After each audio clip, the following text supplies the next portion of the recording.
Hello, good morning. Hello po.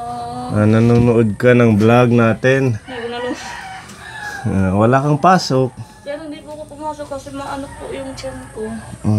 Si Nanay Alice nasaan? Nandun po sa baryo po. Malayo. Hindi naman po. Sige, tawagin mo muna. Galing naman, pinapanood ni Ate Joanne yung ating vlog. Masakit yung tiyan mo? Opo po, gabi pa. Bakit magkakarigla, gano'n? Nagkaroon niya ako ng ano rin. Pero mamayang hapon po, papasok po ako. Mamayang hapon. Oo, sayang yung araw. Sir, hanapin ko lang po si ma'am. Ay, tawagin ko lang po. Dito lang ako. Okay. Yan ka po, ni magandang umaga po. Nandito tayo kila Ate Joanne para sa ating pagbisita at pagpapaabot ng pagmamahal. Ayan, shout out kay Ate M ng Isabela. Yan ang ating kapone sponsor kila Ate Joanne. Nata silang sinasaing dito. Ay, ito kanin. Kanin. Nasusunog na. Tanggalin natin. Nasusunog na ang kanin.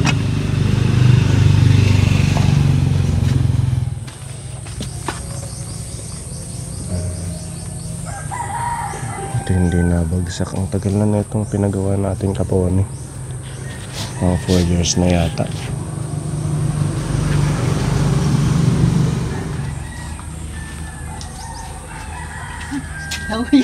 Hello po. Good morning. Plano na namin maggulay ng langka. Hindi natuloy kasi hapon na po. Ngayon naman, sabi ko naman doon sa kaibigan ko, sabi ko, bukas na lang ng umaga. Nagugulay kayo? Oo, ito nga po. Tapos, di kagabi, ulan ng ulan. Sabi ko, parang hindi yata matutuloy. Oo, ang lakas ng ulan kagabi. Ano? Ulan ng ulan. Buti hindi na po tayo, sir. nagbabaha dito. Bigyan mo ng upuan, sir. Hindi napasok yung tubig dyan. Ano lang, anggi po. Oo, lang. Si Ate Joanne nadatnan ko nanonood ng ating vlog. Opo, inuulit-ulit po niya yung vlog niya po Buti may wifi dito. Po? May wifi. Wala po, sir. May wifi pero dito mayroon sila pero kanilang. Tapos pag naguhulog kami ng wifi, 5-5 doon sa... Umaabot hanggang dito? Hindi po, doon lang kami sa anak ko, doon kami. Paano siya nakakanood dito? Dinamload po. Dina-download mo? Opo. Pag Sige, upo, Ate Jo. naghulog ng 5, sabi kong ganun, mauubos yung oras, mag-download ka na lang para sa bahay na lang natin. Ang tiyaga naman ni Ate Joanne, dina-download pa niya. Opo. So updated ka sa ating vlog. Pag mayroon po kaming 5. Anong pinapanood mo kanina? Yung nandun po kayo sa Balingasag. Yung namigay ng Yung, pagkain opo. at saka bigas. Yung po yung pinanong na. So kumusta na Nanay Alice? Okay lang po, Okay sir. naman. Yung gulay na lang ka pang niya, pang ulam-ulam lang. Pang-ulam po. Si Ate Joanne hindi nakapasok, masakit na naman yung tiyan. Opo. Kanina nag-aalboroto kasi sabi gano'n, mapuntahan mo si ma'am, sabihin mo hindi ako makakapasok. Kasi pag ganyan talaga siya, pag unang araw ng ng regla, yun, sumasakit talaga yung tiyan niya. Tapos kanina, ako ng pinainom ko ng kalabo at saka siyempre bebo. Sabi pa nga ni Joanne, mama, lagyan mo ng yung mapait, serpentina. Sabi ko mamaya na kasi nakainom naman siya ng kalabo at saka yung siyempre bebo. Pag kinabukasan, nakakapasok na po siya. So okay naman ang pag-aaral mo. Magsi-second grading na. Sila ngayong 23, 24 yung second quarter. Second Opo, grading. Sa kanila din, 23-24 second grading po din nila. So nag-review ka na, refresh ng mga pinag-aaralan nyo. Sa school po sila nagre-review sila. Sa school. Sa high school. Ano palang update sa grado niya? Magsi-second grading na. Meron na. Mabuti nakuha na. Opo. Kailan nyo kinuha? Kailan nyo nakuha ito? Unang linggo pa po, sir. Kasi nung last na punta niya sa live, hindi niya hinahanap Wala ko. pa po yan. Bali, 2 linggo pa po, sabi ko kay Joanne, sabihin mo kay ma'am, kasi si ma'am nila po nabibisi po sa city meet, tsaka mga Girl Scout. Ayan, ang grado ni Ate Joanne Capone. Basahin ko, okay lang? Okay po. Yan, ang kanyang first quarter. Science 82, Filipino 83, English 83, Mathematics 84. Mataas yung mathematics niya. Araling panlipunan 83, edukasyon sa edukasyong pantahanan 83, MAPE 80. Okay, so at least lahat may grado. Tapos behavior statements, sometimes observe lahat. Pwede naman pala makuha ng Xerox lang, no? Napirmahan mo na to? Pinababalik daw po yan, sir. Hindi ka na tawag dito? Ka na nag-perma dito? Pinapipirmahan po yan sa first grading. Xerox ba to or Xerox lang po Siguro yan, po, sir. sir. photocopy lang? Ha? Yung original kasi makapal. Yung original po, parang karton siya, parang kuan. Yung makapal po. Pero pinababalik pa po ng teacher, sabi po kay Joanne. So, hindi ko pa napipirmahan yung yung first grading. Ayan, so ngayong second grading, galingan mo lalo Ate Joanne, ha? Sige po, sir. Kailangan ma-maintain or mas mapataas mo pa yan para matuwa yung ating mga natulong, support sa'yo, buwan-buwan na scholarship,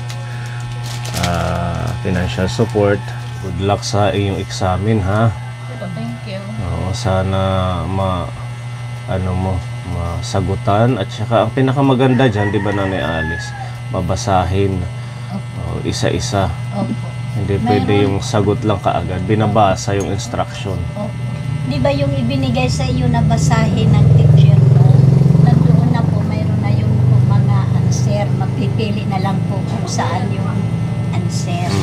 Tapos, sabi ko sa kanya, memorya mo yan para pagdating ng examen nyo, madali ka na makakuha ng May answer. maisasagot siya. Opo.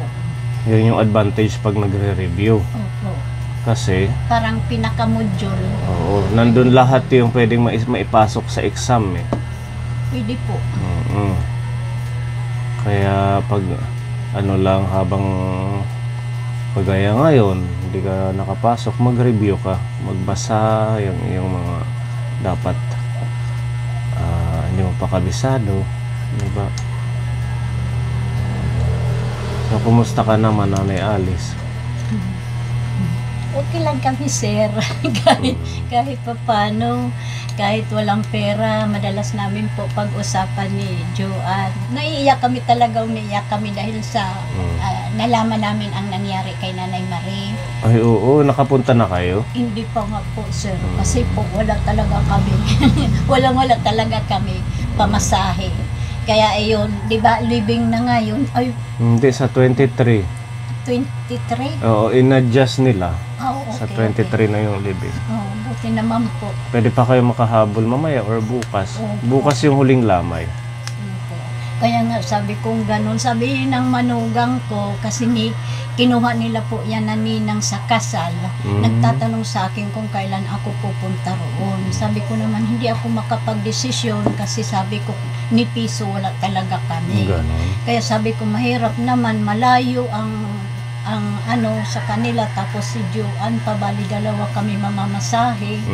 Kaya hindi po pa kami nakapunta roon. Simula nung nagkakilala kami ni Nanay Marie, pag nagkikita kami, ang kukumustahan. Pag alam niya na walang-wala kami, katulad ngayon, sasabihin ko wala kaming pera, gumagawa yan ng paraan para magkapera kami. Mapait yun siya. Talaga, gumagawa yan ng paraan para matulungan kami, kahit ganun lang siya.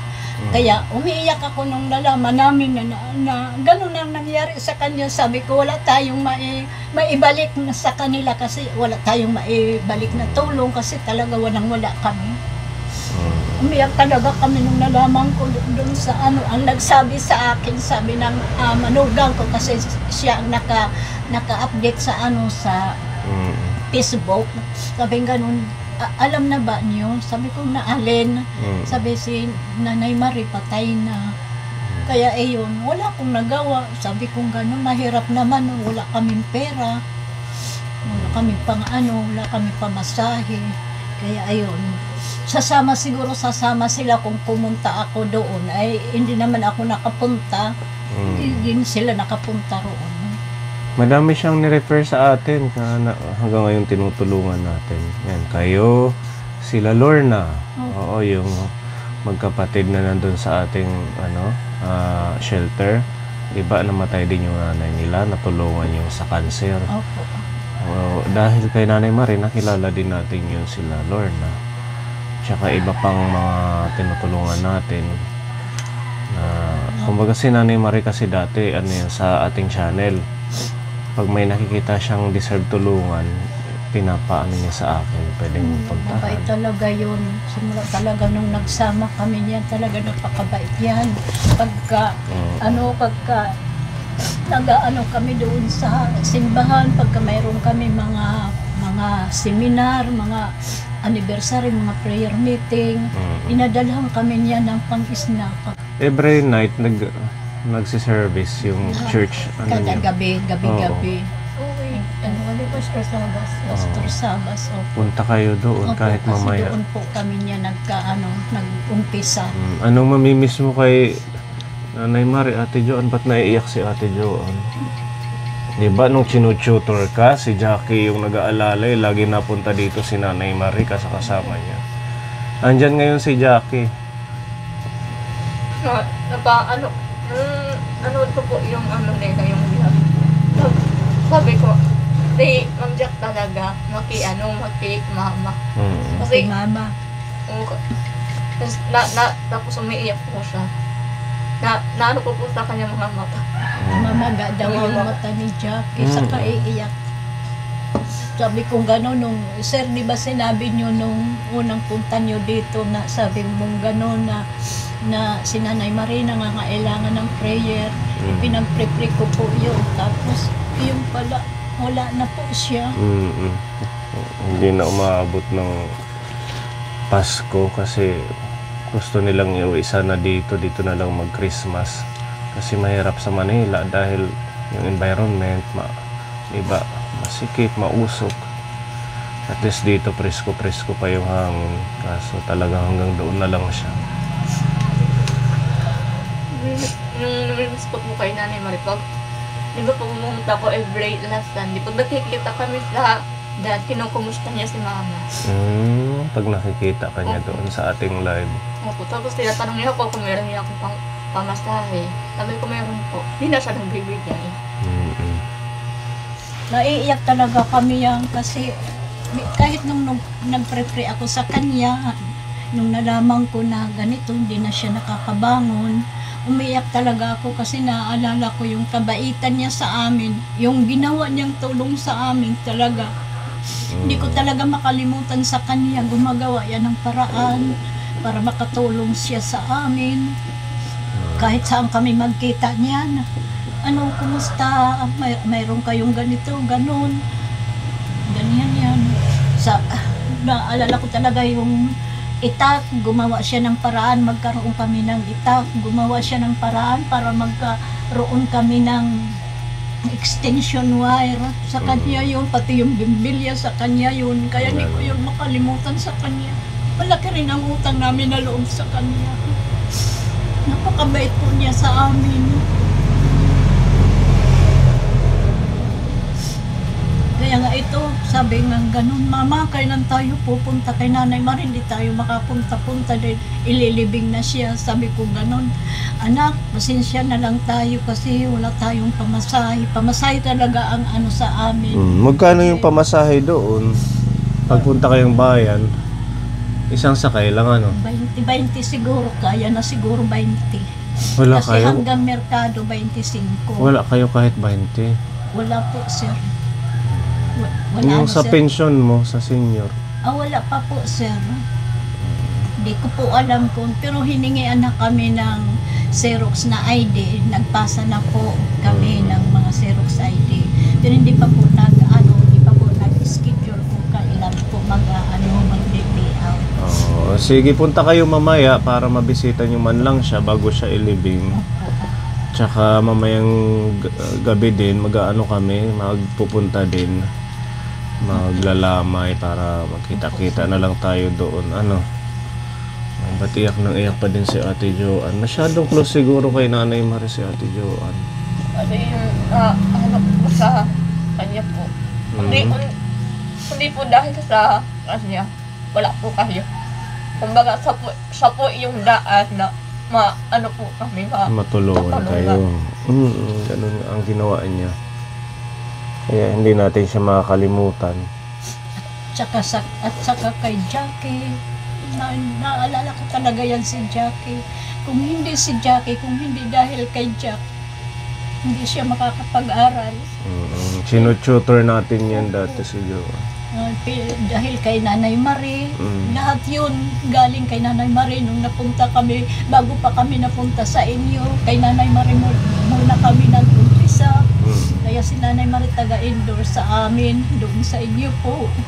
Kaya wala po kami nituklula si Nanay Marie. Kaya malaki ang utang na loob namin sa kanya. Umiiyak talaga kami nung nanonood kami ng vlog. Nanonood kami nung nalaman namin na patay na siya. Sabi ko ganun, wala tayong magagawa, hindi tayo makabisita sa kanila. Sige, mamaya pupunta kayo. Meron dito pinapabigay si Ate M ng Isabela. Hindi na ako nagbili ng groceries kasi nagmamadali ako kasi maaga ang pagpunta ko. Ate M, kayo na lang ang bibili ng bigas. Meron siyang pinapabigay na 2,500. Maraming salamat kay Ate M ng Isabela. Maraming salamat po, makakapunta na po kami kay Nanay Marie, mayroon na kaming pamasahe. Kasi Nanay Marie talaga malaki ang utang na loob namin sa kanya. Salamat po, Ate M. Maraming salamat. Bawasan mo ng pamasahe, balikan, tapos doon diretso na kayo sa bayan, bumili ng bigas, ulam, kung ano pa. Opo. So baka hapon yata kami makapunta roon. Ano nga oras po nag-uumpisa ng service? Alas 6 nag-i-start. ng hapon. Oo, hanggang alas 7 yata, alas 8 ng gabi. Nagdaratingan yung mga pastor ninyo. Kasi di ba ano kayo? Sa... may tao. Wala kami masakyan pabalik na dito. Ipapahatid ko na lang kayo kay Ate Ay, Rodie. sige po, sir. Maraming salamat po sa lahat ng tulong po niyo sa amin. Maraming salamat. Talagang Ayan, Ate M, thank tinatanaw namin you. na utang na loob yun. Anong mensahe mo kay Ate M? Una-una po, maraming salamat po sa Panginoon po. O sa mga pawiran niya po na instrumento, mga sponsor, mga timpuni po. Lalo na po kay Ate A, maraming salamat po. Bigyan ka pa ng malakas na katawan. Pagpalain ka pa ng Panginoon. Yung na po yung masasabi ko. Mag-ingat din sa kalusugan mo. Sino bang mas matanda sa inyo? Kay Nanay Marie? Oo. Ako yata. Ikaw? Opo, ako yata. Ilan na kaya yung edad ni Nanay Marie? Hindi ko lang kabisado kung ilan taon. Kasi ako po, 65 na po ako. Yung October 23. Yung sa kanya kasi cancer. Oh. di ba yung cancer mabilis Mabilis kumalat po. Mm. Nung isang linggo nakita ko nag-payout kayo ng programang walang gutom. Opo, Nakakuha noong ka. October 2 po, sir. Oo. October 2. Buti nabigyan ulit kayo. Opo. Ilang bigas? 25 kilos na bigas. Ayan. Ito. 25 kilos na Madami bigas. pa palang bigas. Opo. Mm-mm. 25 kilos yan. Nabawas na. So, isave mo na lang yan sa ulam at saka ibang gastusin nyo. Opo. Tapos may kasamang pansit. Ay, yung pansit naman, sabi kong ganun doon sa anak ko. Sana sabi kong ganun, tulungan niyo ako mag-pray, magkaroon naman lang ng pansahog. Yung pansit galing, kasama po yan sa sa programa Walang Gutom. Sabi ko, para sa October 23, mayroon naman lang tayo pagsalo-saluhan. Bakit? Kasi birthday ko po. Ang birthday mo sa 23. Opo, sir. Kaya nga, di Ilang po, taon na 60? 65. Happy birthday na ni Alice. Thank you po, sir. Oo, sana maging healthy ka lang. At Opo, sir. yun naman yung importante, yung maging malusog, di bali walang maraming pera. Opo, sabi ko nga po, sir. Sabi ko, okay lang po sa birthday ko ang hinihiling ko sa Panginoon. Okay lang wala akong, ang tawag dyan, wala akong handa. Basta ang importante yung kalusugan ko Oo, malusog. number 1 yan. Opo, yun lang po. Kasi sabi kong gano'n, marami kang handa, tapos yung kalusugan mo hindi naman, hindi naman maganda. Kaya okay lang sabi kong gano'n, ang importante kalusugan. Oh, ayan, meron ka ng bihon. Bili ka na lang ng pangsahog. Pansahog na lang po. Ano bang magandang pangsahog dyan? Atay ng manok. Ng manok, opo. Oo, Tsaka gulay. Pechay, pwede na. Di kaya repolyo. Opo. Ayan, mag-birthday si Nanay Alice. Another blessing yan na bibigyan ka pa ng panibagong Blessing. taon. Thank you, Lord. Si Salamat. Ate Joanne, kailan ang birthday? December 1 po. Malapit na din. December 1. Ilang taon ka na sa December 1? Ano po, 23 po. So, pwede na siguro ito ma-accelerate. Kung halimbawa man mga kaya niya na yung mga basics sa elementary para mag-high school na siya. Isang taon na lang po, mag-graduar na yan ng grade 6. Wow, kalain mo makakapagtapos na ng elementary. Maraming nagugulat po, sir, dyan yung mga kakilala niya dyan sa barrio. Sabing ganun, Joanne, nag-aaral ka pala, anong grade ka na? Ay, kasi nila kasi parang nagtataka po sila kasi nung maliit pa siya, hindi siya nakapag-aral. Ayun, kaya ngayon nakikita nila na pumapasok, tinatanong nila kung anong grade. Turuan mo lang siya maging independent. Opo. Alam mo yun, yung kaya niyang kumilos na wala ka. Yung kaya niyang maghugas, magluto, magluto ng gulay or kung ano pa man, mag-igib. Marunong yan, sir, mag-saing, marunong maghugas, marunong maglinis, marunong maglaba. Kaya sabi kong ganun, hindi lahat ng panahon tayo magkakasama. Totoo. Sabi kong ganun. Kaya matuto ka kumilos sa sarili mo.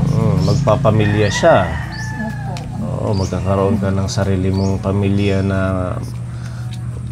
ikaw ang magsusustain ng mga anak mo. Halimbawa man, dumating yung time na yon.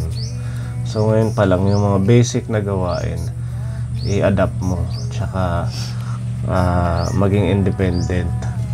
Kasi si Nanay Alice, may edad na rin, hindi naman lagi yan nandito sa tabi mo. Matanda na ako. Yung mga kapatid mo, sila Rose, hindi ka naman yan lagi gagabayan kasi may sariling anak, pamilya din. Kaya ngayon pa lang, ano na yan sa'yo? Training, di ba? Tinuturuan ka na ni nanay mo para mas madaming magandang bukas. If ever man na dumating yung time na ikaw na ang kikilos para sa sarili mong pangangailangan. Pagtatrabaho, di ba? Makapaghanap ka ng trabaho na kikita ka. proud kami sa'yo. Kasi, palain mo, mag-graduate ka na. Ilang taon pa? Isang taon na lang mag-graduate ng sunod na taon, mag-grade 6 na po siya. Mag-graduate na po ng grade 6. Diba? Proud kami dahil, diba, na kung hindi dahil sa iyong determinasyon at sa tulong din ni Jackie na ma-tutor ka ng ating channel mula umpisa, napanood nila yung struggle mo sa pagbabasa, pagsusulat, hanggang sa ito, mag-graduate ka na. Diba? Ituloy mo lang yan. At saka mangarap ka lang na kaya mo. Kung kaya ng ibang bata na mas maliit pa sa'yo, kaya mo din. Kasi mas malaki ka sa kanila eh. Sa section mo, siguro ikaw yung pinaka-ate. Opo, ako po. Oo, kasi 23 ka na. Sila mga ano lang yan. Mga bata pa. Mga 10 years old, gano'n. 10, 12, ganun. Oo. So, mas kakayanin mo dapat yun. Tsaka, magsikap lang. Yung mga payo ni nanay mo, sundin mo lang. Okay, Joanne. Ayan, palakpakan natin si Ate Joanne dahil malapit na ang graduation. Isang taon na lang. Isang taon na lang. Hindi lang napansin, ano. Opo, sir, parang kailan lang po. Dati nag-tutor pa tayo dito. Diyan yung ginawa nating tutorial center. Nilagay natin yan dyan para malapit sa kanya. Opo. Kasi nung nag-start tayo mag-vlog, meron ho tayong tutorial program nung pandemic. So marami tayong mga naging estudyante dito, mga nanay, mga kaedad ni Joanne, mga out of school youth. So ayan, nakaka-proud lang na ito, nagbunga yung effort, yung pagpapagod. Diba? Ano mensahe mo sa mga nakasubaybay at nagtulong sa'yo? Ano po maraming salamat po. Hindi po dahil po sa inyo, di po ako nakakapagbasa, nakakapagsulat. Walang ano man, tuloy-tuloy lang mangarap para sa iyong kinabukasan. Yan Kaponi, muli salamat kay Ate M ng Isabela sa pagmamahal. At sa mga Kaponi sponsors natin, Tita Katya, Madam Shelton, Tita Mel, Tita Donna, Tita Fede, Tita M ng Japan. Sa lahat-lahat po, Tita Easy, shout out sa inyo. Have a blessed day. Thank you again for your love and support sa mga needy nating kababayan. O sige, see you po mamaya doon kila Nanay Marie, ha? Opo. Mag-attend tayo ng service nila. Okay po, sir. Darating po kami. Salamat po dahil may pamasahin na kami dahil kay Ate Im ng Isabela. Maraming salamat po. Huwag po kayo mag-alala. Mag-ingat po kayo sa trabaho nyo, sa physical nyo. Bawat dasal ko po, parati po kayo kasama. Salamat Thank you po. Maraming blessing pa po ang abutin nyo para marami pa po kayong matulungan na katulad ko. So, Thank you, Lord. Thank you, Jesus. Amen. Ang ating live is November 2. Okay? Opo. Kasi alanganin ngayong 26, masyadong maaga. So, November 2 kasi I'm sure tapos na yung mga exam nyo niyan. So, ma-update kung pumasa or kung ano yung resulta. Okay, Ate Joanne? O, sige. Thank you so much. Bye-bye. Bye-bye.